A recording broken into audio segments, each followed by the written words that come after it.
Welcome back to the U.S. Navy History Podcast. I am Dale, your captain, and I am joined by the XO, the Christoph. Hey, buddy. Hello, Dale. It's so good to be here today. So, we're going to continue our Enterprise series. Up next is the nuclear-powered aircraft carrier, the USS Enterprise CVN-65. So, you ready to get underway? Yeah, let's do it. All right, so let's get into her vital statistics. So she was built at Newport News in the shipbuilding area there.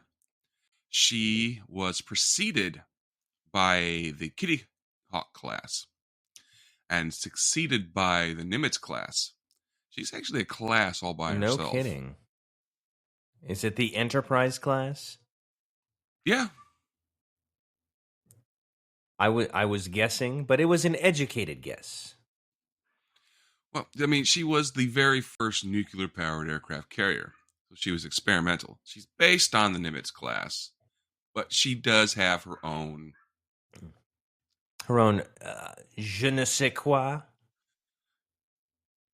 Je ne sais yes. There we go.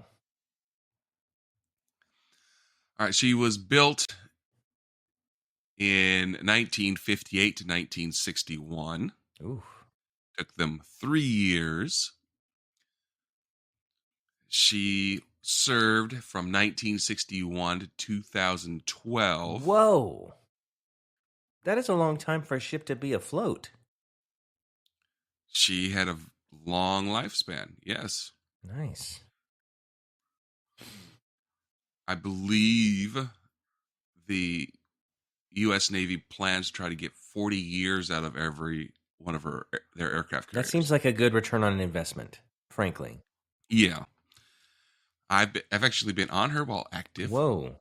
She used to be berthed right next door to us. No kidding. That's cool. Yep. And back in the early aughts, Garth Brooks did a USO show on her while in port, so everybody was able to come and see. That's cool. I believe that was televised. I remember that. That's awesome. I was there. Were you losing your mind and waving your cover all over the place? Yeah. Okay. No, you see, I got to meet him like a couple days before because he came and toured our boat because the Enterprise was underway at the time. Got it. So he came, saw our boat, and so get a little bit of familiarity. Cool. Nice. So she was in inactive status from 2012 to 2017 before deciding to go ahead and get her broken up. Right. And thanks to that nuclear reactor, that means that she can never be a museum ship. Oh. Yeah, I guess that's a limitation now. We're going to see fewer museum ships as a result. Right. Because of the way it is, they would have to remove the nuclear reactors. And I believe the Enterprise had 8. Well, when we get back through my notes, we'll hit that more. 8. I guess I never, for whatever reason, I just thought there was 1 reactor. But golly, that's a lot of power. Right. Well, again, this was the very beginning. Right. This was the 1950s. Right. Late 50s, early 60s when she was built. So this is still in the infancy. Right. And they have no baseline, so they're like, I don't know, put 8 on there. Well, I mean, they're going to be smaller than what we got on new modern carriers and even submarines. Mm-hmm. But because of those and how these boats are built, you can't just remove them like you would a normal piece of machinery. You actually have to cut the boat in half. Yeah, I would imagine it's something you build the boat around. That's a pretty vital component. So because of that, there's no museum ship coming out. Well, that stinks. So what? I mean, that limits what. I guess they can't scuttle it either. Or what does that mean from a Any, not just the Enterprise, but any nuclear powered ship, would that cause a problem? Not if you remove the fuel, Okay. the nuclear material. If you get that out, you clean everything and decontaminate all the equipment that is on the primary loop Hmm. that actually is exposed to all that radiation. Yeah, you get that stuff out, you can scuttle it. Okay, that's cool. Yeah, it was 10 years ago, I was looking at decommissioned nuclear sites that were for sale to build an enormous underground house. But I was always a little leery of the residual radiation. So I didn't pull the trigger. That, and I had no money. I think it was more the money. Well, As probably. long as the site's as long as the site's cleaned up properly, it's fine. Yeah, I guess I did lean on the not having any money aspect. Well, because somebody built like the equivalent of a 150,000 square foot house, but it was down into the ground where the silo is. And I was like, can you Yeah. imagine having a house that huge? But then my imagination was bigger than my bank account. Here's the thing, though: how are you going to keep that thing clean? I don't know. I'm thinking it could You be know. so big, some rooms could be disposable. And you just start at the bottom and it's like, look, well, I guess we're done with this room. And you move up. Okay, I was young. obviously. All right. She was built by the Newport News Shipbuilding and Dry Dock Company at a cost of $451.3 million. Whoa, that was 1950s dollars. That was late 1950s dollars. Yes. You want to do a conversion? Sure. That the good old gold standard was in effect. So that's gonna be massive. I'm guessing I'm not looking at the conversion, 450 million. I'm guessing that's gonna be something like 2 billion. Today, that would be $4.9 billion. Yeah. That's a lot of money. Yeah. Yeah, that's a huge amount of money. Her keel was laid down February 4th, 1958, and launched September 24th, of 1960. That was the same date she was also christened. She was delivered to the Navy October 29th, 1961, commissioned November of 25th, and then she was refitted September 27th, 1994. Her name was stricken from the record February 3rd, 2017. Cool. Her motto was "We are legend, ready on arrival, the first, the finest, 8 reactors, none faster." That's a pretty good motto. Yeah. Her nickname was the Big E. So she was an Enterprise class aircraft carrier, like I mentioned before. She displaced 94,781 tons Oh, when fully loaded. that would boggle the mind of any ancient engineer. You know what I mean? That's incredible. Mm-hmm. Her original length was 1,088 feet, and after her refit, she was 1,123 feet. Dang. She had a beam at her water line of 132.8 feet, and a beam with that included her flight deck was 257.2 feet. So tall. No, that's width. Oh, what did I say? Tall. Okay. It's I mean, she is tall, yes. yes. That's wide. Let's see. She had a draft of 39 feet. Just for the record, I traditionally don't talk about the width of the ladies. So, Oh, it's okay. You can talk about her curves. She's all for it. okay. Cool. Just I'll make an exception. Yes. She was powered by 8 Westinghouse A2W nuclear reactors. She had 4 Westinghouse geared steam turbines powering 4 shafts. She had 280,000 horsepower. Whoa. Hmm. 280,000 horsepower. Think of what she could tow. A lot of planes. Right. She had a speed of 33.6 knots, Dang. or for you people who don't know what a knot is, 38.7 miles per hour. Her range was unlimited.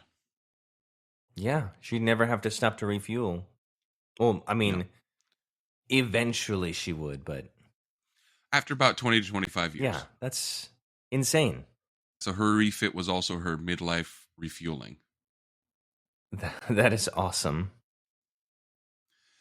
She had a complement at full capacity of 5,828. That is the crew and air wing, or air wings. Wow. That is impressive. The ship's company was 3,000. 2,000 2,700 enlisted, 150 chiefs, 150 officers. Her air wing was 1,800. That's 250 pilots and 1,550 support personnel. That's a lot of guys. Let's see. She had a ANSPS 48 3D air search radar. She had a ANSPS 49 2D air search radar. She had a Mark 23 target acquisition system and a fire control radar. That was her sensors. Mm-hmm. Her electronic warfare and decoys, the ANSLQ 32 electronic warfare suite. She had a Mark 36 SRB0 or SRBOC. Those are pretty much chaff countermeasures. Yeah. Her armament was she had 3 NATO Sea Sparrow launchers. She had 3 20mm Phalanx Sea Whiz mounts. She had 2 RAM launchers. What is a RAM launcher? Is that like what shot the airplanes or? It's a rolling airframe missile. Okay. It's a small, lightweight, infrared homing surface-to-air missile. Wow. I was just thinking about the longevity of this ship and the technology that you're listing now. And so this was late 1950s, early 1960s technology. And when it came to refitting in the 90s, imagine the sailors that were born after the ship was commissioned getting on the ship and looking at all the equipment and thinking, this is already old. Like this has been around a while. Oh, well, here's the thing. Every time they go into the shipyards after a deployment, things are updated. Okay. So it's more frequent than that. The midlife Okay, refueling, okay. yes, or the big refit. I Yes. was gonna say that's extremely reliable stuff, but yes, that makes more sense. Thank you for illuminating my dim mind. I'll tell you what, that carrier smelled like mothballs when I was in her superstructure. Even when active? Yes. Huh. Yeah. Each boat gets its own smell. That's worthy of an episode, I think. I would really like to dig into that to say what are the smells? Yeah, because like as you know, my father served on the USS Missouri, Yeah.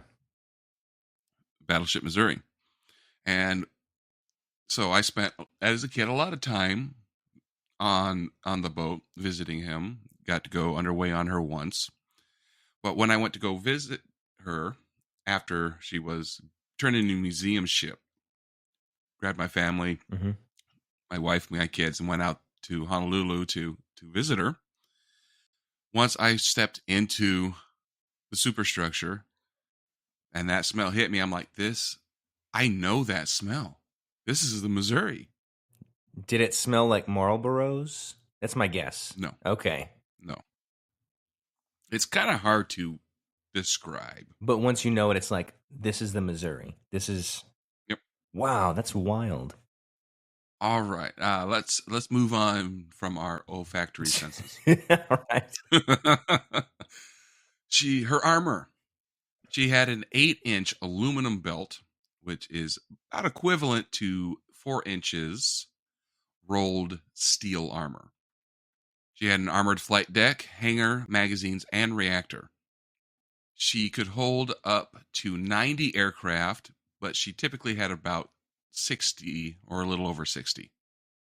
Her flight deck was 1,123 feet with 4 steam powered catapults. All right, so that is her Dang. characteristics. 4 catapults. I was just thinking how fast you could just in wartime just boom, boom, boom, boom. Those planes are in the air in a hurry. Mm-hmm. Wow. So you were asking about the nuclear reactors and everything like Uh-huh. that. So when she was designed, her design project name was SCB-160. Okay. That's I'm I love code names. Let me just put that out there into the universe. Cool code names are everything. That's lame, but maybe it's purposefully lame. It's like, oh, I'm a Well, spy. the I don't want to S look into that at the, all. well, the SCB is just the ship characteristics board. I see. That's the designers. Okay.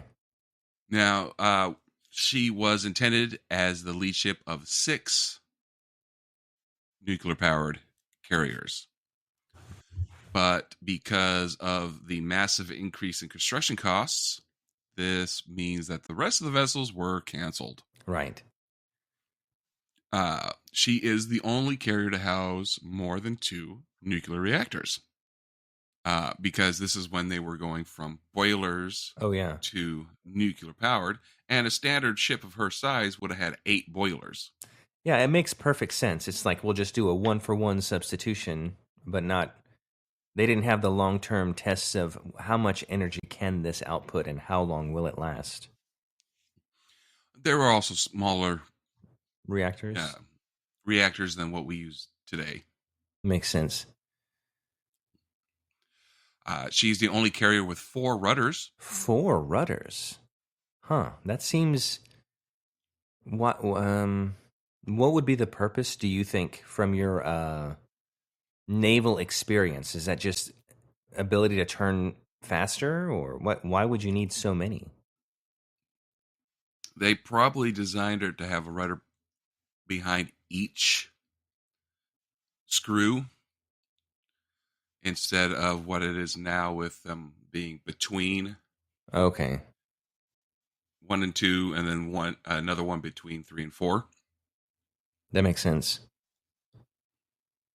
Wow. I wonder how that affected her turning ability. Well, I guess this was experimental, like you said. The fact that they She, changed yeah, how modern ships are were probably based on this design. yeah, and she also had a more cruiser-like hull. I could see that. Yeah. Yeah. I have to remind myself this was an experiment, so they're going to try a bunch of stuff, Mm-hmm. and the only way you can try it, they didn't have a lot of computer aided testing, was by building it. All right, let's see. So when she was launched, she was sponsored by the wife of William B. Frank, who was the Secretary of the Navy at that time. When she was officially commissioned on November 25th, 1961, her first captain was Captain Vincent P. DePoy, who was formerly of Fighting Squadron 6 on the Yorktown, on the Enterprise CV-6. Oh yes, that we just talked about. Yes. So on January 12th, 1962, she made her maiden voyage, which is her shakedown cruise. And this is when they start really testing her out with training exercises which are really designed to determine what her full capabilities are. She did a full speed run with a escort, the USS Laffey, which was a destroyer, and this demonstrated pretty much just her sheer power and speed.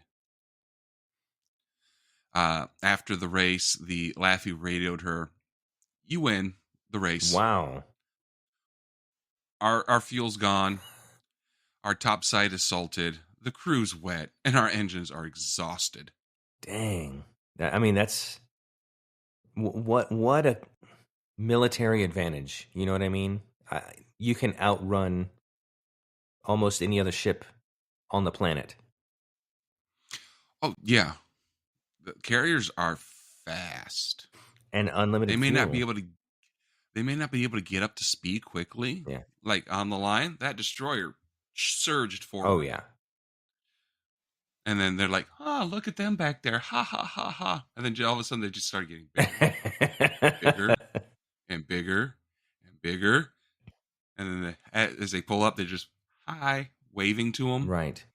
and then they get farther away and farther away and farther away. And with that kind of displacement, I'm assuming waves and the more turbulent seas would not be as much of an issue. No, it's they're really not. Uh, Back in my day, when we would do unreps, that's underway replenishments. That's when we get Oh, supplies well, like at sea. at sea, like Yeah. food, personnel, uh, JP5, which is aircraft Hmm. fuel, things of that nature. We would be going along. We'd have the supply ship come up to us, and they'd shoot lines over. We catch them, and they'd just start transferring stuff. Cool. Right? We're sitting there, smooth as glass. That replenishment, up, down, up, down, left, Oh my right, gosh. up, down. And if we had a destroyer on the other side, transferring to them, because sometimes we'd have another, Yeah. like a destroyer on our port side with the oiler on the starboard side, that destroyer's doing even worse. Oh boy. So yeah, no, that they are incredibly smooth. So, listener, if you have an interest in joining the Navy and have a propensity to get seasick, try to get assigned on an aircraft carrier. All right, let's see. So on February 20th, 1962, Enterprise was actually the tracking and measuring station for the flight of Friendship 7. Remind me what Friendship 7 was. That was Project Mercury, in which Lieutenant Colonel John H. Glenn Jr. made the first American orbital spaceflight. That's right. Wow, that's cool. Yeah. I mean, both the flight and the tracking. Yeah, absolutely. The Enterprise completed her shakedown activities at Norfolk Naval Station on April 5th, 1962. So she joins the Second Fleet on June 25th of 1962. And her first operational deployment was taking part in exercise Lantflex 2-62 off of the East Coast for training. This was a nuclear strike exercise in conjunction with the carrier Forrestal, or as we nicknamed her, the Forest Fire. I'm sure that was an endearing nickname. Well, I mean, yeah. In August, the Enterprise joined the Sixth Fleet in the Mediterranean Sea and returning to Norfolk, Virginia on October 11th of 1962. That was her first fun time. Nice. So, have you ever been on a shakedown cruise for a newer ship? Because I imagine that's a pretty exciting exercise. The shakedown cruise only happens Maybe once or twice. really a couple Yeah. times. That was the first time she's handed over to the Navy and they put her through her paces.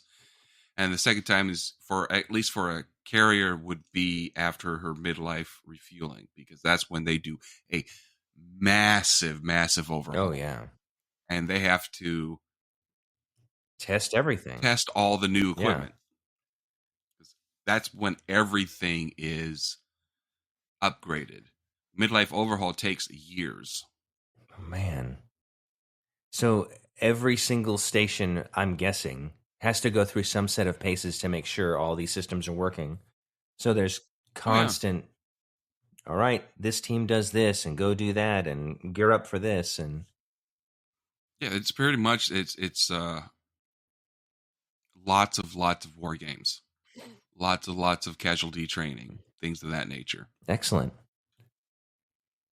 Uh, One of the fun things that I never got to experience that I really wanted to is high speed turns. Oh, dude. That's when they go flank speed and they go hard port, hard starboard. When you can get that carrier doing like a 45-degree angle. Wow. I bet there'd be a lot of like drifting to a degree because you're just all that momentum going one direction. You're just really trying to curve it around. That's crazy. I mean, after every yard period, you're doing training exercises. Usually, it's like JTFX, Mhm. Com2X type of deals, where it's just you're requalifying, getting all your qualifications so you can go out and fight. Yeah. And that's a lot of uh, war games, lots of casualty drills, and that's in addition to all the casualty drills you do under normal operations. It's a lot of training. That's why we're the best. You're not I'm wrong. including myself in something I'm not really a part of except by citizenship. Well, you weren't wrong when you said we're the Okay. Yeah, best. no, You yeah. were wrong when you included Right. yourself. Well, I guess the royal we. But The royal we, yes. All right, let's get to her first international crisis. oh. Yeah, this is 1962. What do you think the international crisis was in I'm 62? guessing the Cuban Missile Crisis. You are correct, sir. Do you remember what happened there? Yes, we discovered that Cuba had stationed nuclear warheads from the Soviet Union, and that's a mere 90 miles off the coast. So that is terrifying to a nation that is like the Cold War is really heating up. And Cuba, I think, just went through revolution in the past, definitely within the past decade. I want to say it was 58, 59. It was in the 50s. So they had recently become a communist country, which was terrifying for America. And then these warheads show up, and it's just like, uh-oh, this is bad news. And so this was, I know, Kennedy's first real test. Yeah. Yeah, you're absolutely correct. Correct. Mostly, it was the Soviet Union was constructing nuclear missile sites Oh, on okay. Cuba. I thought they had just They transferred. had no, they were building the That's sites. There might have been some nuclear weapons even there worse. already, but they weren't set up yet. Okay. Ooh. That was the whole thing of Yeah.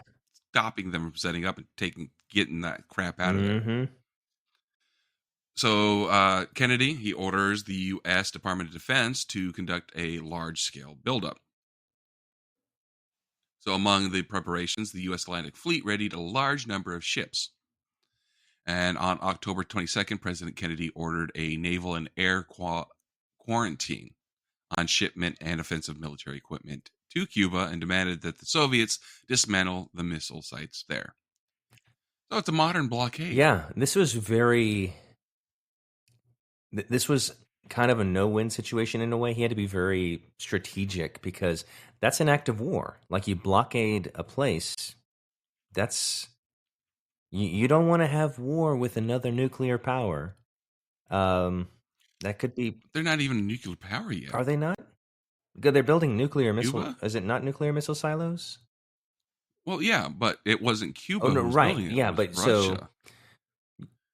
But So you're basically making demands of the Soviet Union by proxy. yeah, yeah, and Cuba's caught in the middle. Right. And so how do you handle this? And this is a tricky situation. Yeah. So 5 Second Fleet carriers participated in the blockade. The Enterprise, as part of Task Force 135, the Independence, the Essex, the Lake Champlain, and the Randolph. They also had they were also backed by shore-based aircraft because I mean Cuba's Yeah, just it's right right there. there. By October 28th, the standoff was over. Remember the what concessions we had to make to get those nuclear missiles out I of Cuba? think it had to do with our presence in Eastern Europe. I want to say Poland or no. Uh I don't remember, but we would basically withdraw from some other place. Like they would withdraw from there.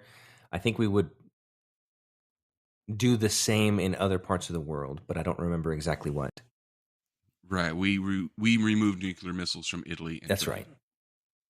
right. That seems fair. Nobody wants that on Yeah. their doorstep.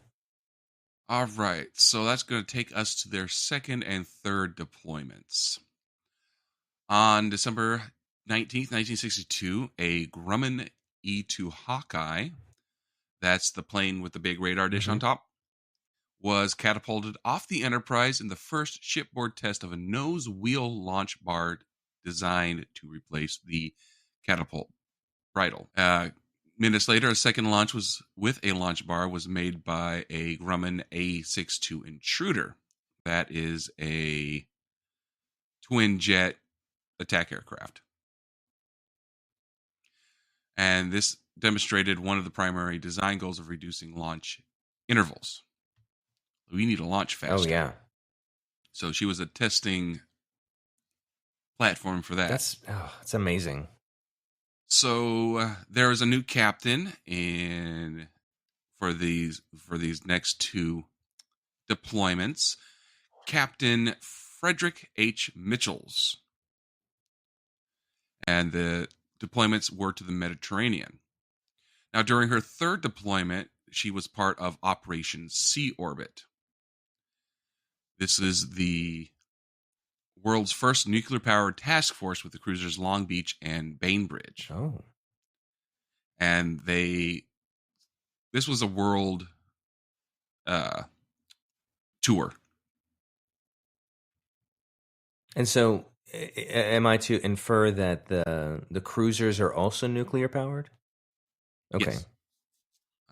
On February 25th, 1964, a crewman of the Finnish merchant ship Verna Paulin was injured in a fall while the ship was in the vicinity of Suda Bay, Greece. That's a pretty place. I've been Oh. there. And the Enterprise answered her call for assistance. A surgeon was transferred to the Verna Paulin by helicopter. Cool. Yeah, Which is pretty those are still pretty new at this time also. Wait, what year did you say? 64. Never mind. I was thinking late 50s. Go ahead. In October of 64, the Enterprise returned to Newport News Shipbuilding and Dry Dock Company for her first refueling and overhaul. Because, brand new, they refueled a little bit more often than we do Oh now. yeah. Now we just do it once. That's that's awesome. So during this refit, her 8 nuclear reactors were refueled after steaming over 200,000 nautical miles. Golly. 2 of her propeller shafts were replaced, and the ship's electronics were updated. Her refit was done June 22nd, 1965. So, what do you think was happening in 65? Well, I know there was an escalating conflict in Southeast Asia. I want to say Vietnam conflict, their Yeah. civil war. Yep. So in November of 65, she was transferred to the 7th Fleet. over there at NAS Alameda, California. And on December 2nd, she became the first nuclear powered ship to engage in combat when she launched aircraft against the Viet Cong near Bain Hoi City. She led Carrier Division 3, which had Carrier Air Wing 9 aboard. This division also had the Bainbridge, the Barry, and the Samuel B. Roberts. She launched 125 sorties on the first day, Dang. dropping 151 tons of bombs and rockets on the enemy's supply lines. Wow. On December 3rd, she set a record of 165 strikes in a single day. Yeah, that's a lot. So she returned to Naval Base Subic Bay on December 8th, 1966, and she was taking on supply. That is when Rear Admiral Walter L. Curtis Jr., who was commander of Carrier Division 9, brought his flag aboard. And that made her the flagship. Nice. That would be a good ship to choose, I would think. Mm-hmm. Wait a minute. Okay, question about flagships. You said he brought his flag aboard. Now, I always thought, oh, that's the United States flag, but every ship has the U.S. flag because it's an American ship. Does an admiral have their own flag? Or is it like a common, hey, this is the flag of the admiral flag? You know what I mean? Well, the admiral's a flag officer. Okay. So I don't know if like the admirals are all rounded up. It's like, all right, today in class we're going to make our own flags, and then they make some really badass flag, or I'm going to put this on my flag, or maybe there's certain requirements, or again, let my ignorance show forth in my question. But I know not to compare the U.S. Navy to piracy, but pirate captains had their own individual flags to recognize, oh, that's this pirate or that's that pirate. I didn't know if admirals had something similar. Well, they don't have their own designed flag. What they have is an admiral's pennant. I see. Okay. And he can fly that pennant on the masts. Typically, it would just be a blue background with a star denoting which level he's at. 1, 2, 3, or 4-star general or admiral. Okay, cool. Is that risky to present that information to the enemy? No. Okay. Especially not on an aircraft carrier. The aircraft carrier is surrounded by so many support vessels. Yeah. It's like, obviously, like if we were going to guess, that's where they are. Yeah. Okay. And of course, if you're in combat operations, you're probably not going to be flying all your flags in the first place. That's a good point. Okay. So when the Enterprise departed the Gulf of Tonkin on January 20th, 1967, her pilots had flown more than 13,400 missions. Wow. During 132 combat days of operation. Vice Admiral Haley stated in a congratulatory statement, quote, "The entire Air Wing 9 has earned a resounding well done." The Enterprise had steamed 67,630 miles with operations with the 7th Fleet. That's incredible. 67,000 miles. That's so I think the circumference of the Earth at the equator is something like 27,000 miles. So I mean that's a long distance. Yeah. You get some mileage. All right. So she returns to Alameda and begins her overhaul because, again, they just got done with a deployment. Yeah. It's time to fix up the boat. This is when Captain Kent Lee takes command on July 11th, 1967. She gets her work done on September 5th, 1967, and goes out for sea trials. This lasts quite a few months.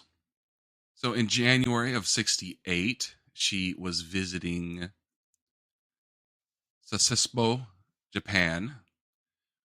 This is when, do you know what happened? January of 68? I want to say that's the Tet Offensive in Vietnam. No, this is something that happened to do with North Korea. 68 North Korea. I don't know because at this point they had an armistice, not an armistice, a ceasefire. The ceasefire had been in effect for a while. I don't know. This is when the North Korean government seized the U.S. intelligence ship USS Pueblo. Oh, that's right. So the Enterprise responded to that and served as a flagship of Rear Admiral Epps. And they stayed in South Korean waters for almost a month during Operation Formation Star. This was the operation code name for this tension. Yes. So when it was all over, and I believe that North Koreans kept the Pueblo. North Koreans kept her. Hmm. They actually made her into a museum ship. Really? Yes. Huh. I would think they would use her. You know what I mean? But I guess it's a trophy for them. Oh yeah, no, it was definitely a status symbol. Yeah. And of course, they put their people on there to rip out any and all secrets. Yeah, that's true. That makes sense.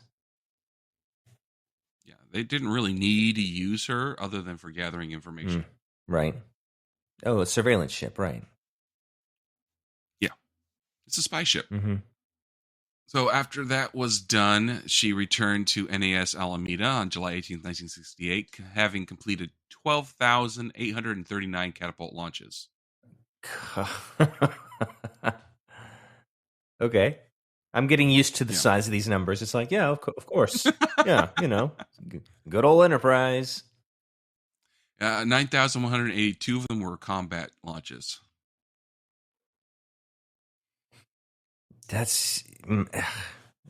These are staggering numbers.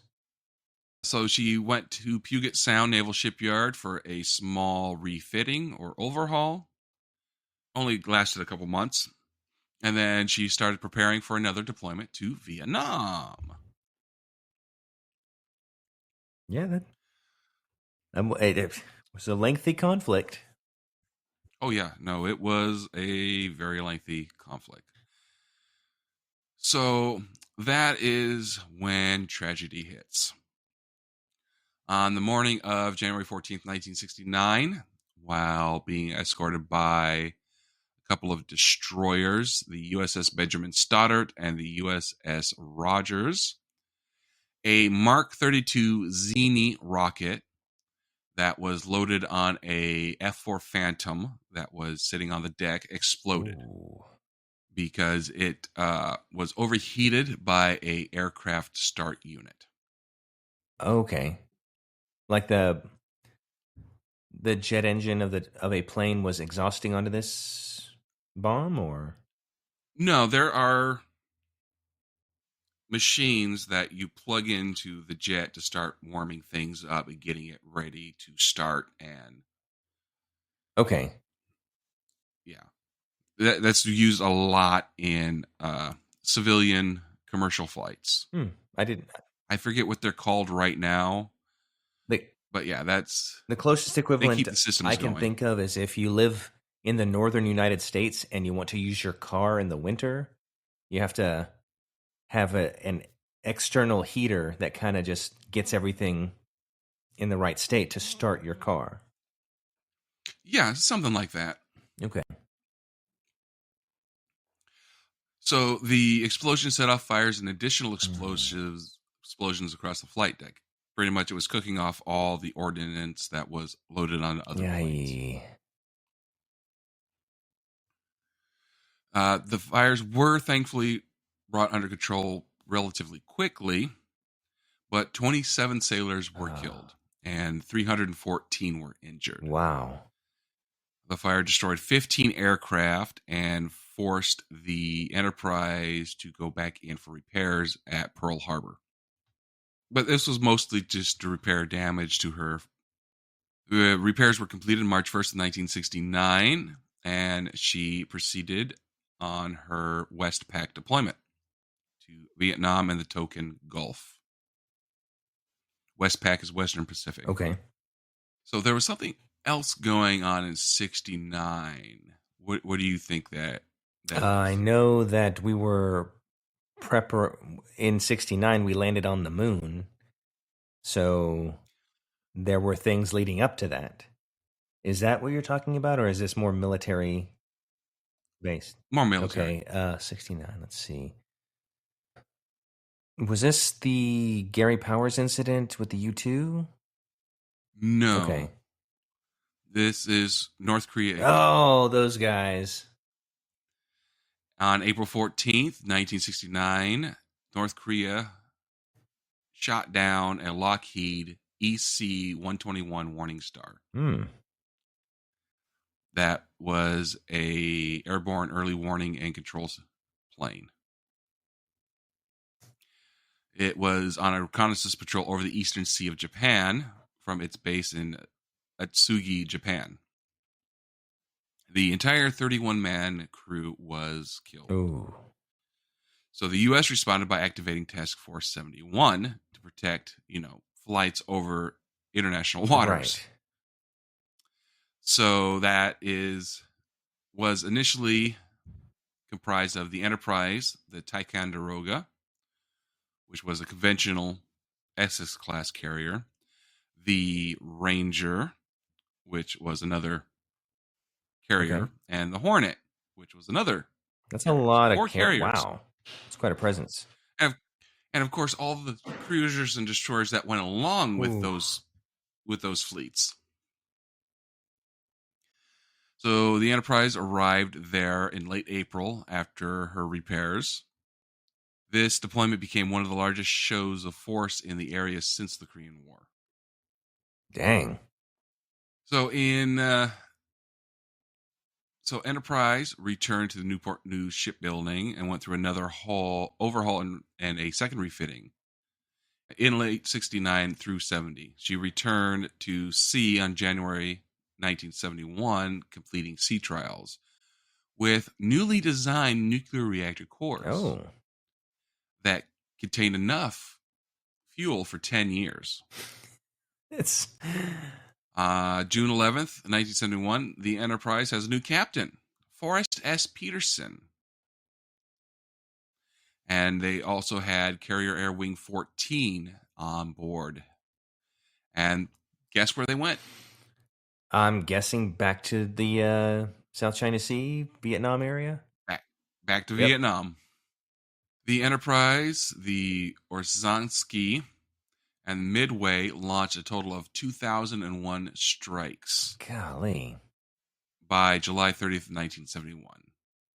Now, in July, the launches were disrupted for a time because they had to evade 3 typhoons. Whoa. Typhoon Harriet, Typhoon Kim, and Typhoon Jean. Let's see. There was another command change in December of 71. This time, Captain Ernest E. Tizzett Jr. is the big man in the chair.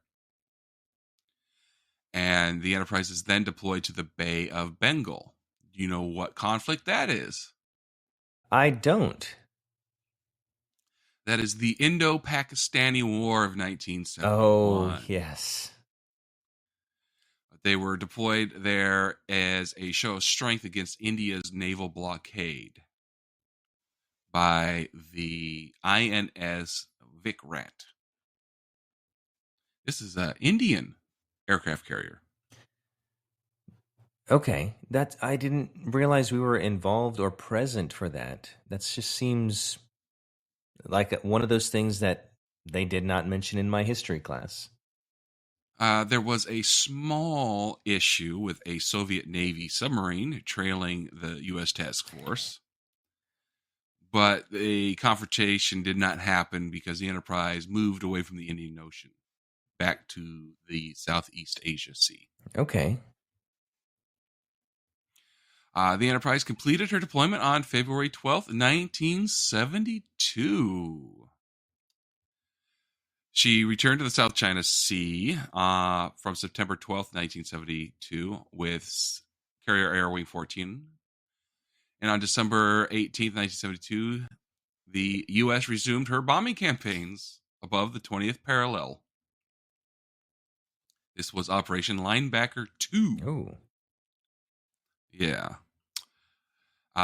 This is when Enterprise and other carriers that were on station reseeded the minefields in Hap Hong Harbor and conducted concentrated strikes against surface-to-air missile and anti-aircraft artillery sites, enemy army barracks, petroleum storage areas, the Hap Hong naval and shipyard areas, railroad and truck stations. Wow.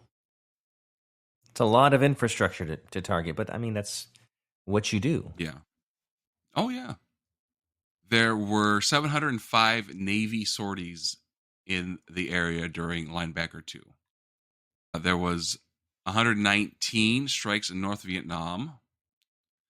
And there would have been more, but the limiting factor for these were bad weather. Bad what? Okay, Weather. sorry, I didn't hear you.